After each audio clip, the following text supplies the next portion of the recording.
लेकिन हाँ, कम्युनिस्ट वहां घुस गए थे, माओवादी घुस गए, कुछ अवैध, जिनको कह सकते हैं कि अवैध नागरिक, जिनको हम कहते हैं घुसपैठिए, उनको शरण दे दी लाखों संख्या में, उसको अलग निकालने की समस्या है। भ्रष्टाचार करने से सीबीआई वाले कोई जाएगा तो उसको गिरफ्तार कर लूं। मैंने सारे कानून व्यवस्था को भंग करके किसी सेंट्रल एजेंसीज के अधिकारियों को बंद करने का इतिहास में भारत में वही एक उदाहरण रहा है।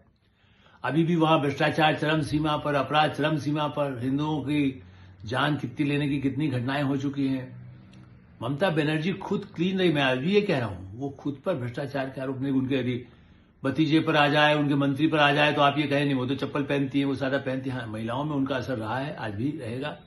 और मैं तो मानता हूं कि कम्युनिस्टों को खत्म करें उनकी भूमिका, इसलिए उनके साथ उनको तो समझ के रहना चाहिए कि भाजपा के साथ वो सोचे, जैसे अजित पवार ने सोचा, जैसे और नेताओं ने सोचा कि भाई ठीक है हम इनके साथ आ जाए। कई कांग्रेस के लोग तो आ ही गए। तो आज ममता बनर्जी, लेकिन उनसे ये उम्मीद करना बेकार है, चूंकि वो लगातार लड़ती रही है। ये अलग बात है कि सामने सौहार्दपूर्ण उनका व्यवहार राहुल गांधी से बेहतर होता है।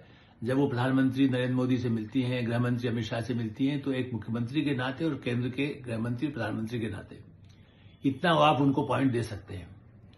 लेकिन हाँ, जिस तरह की भाषा वो एक तरह से उग्र बातें करती हैं और जिन लोगों को प्रश्रय देना चाहती हैं अवैध घुसपैठियों को, उसके बल पर, चूंकि उनके गलत लोग, ठेकेदार घुस गए, बेईमान लोग घुस गए, जो कम्युनिस्टों में थे वही वहां आ गए।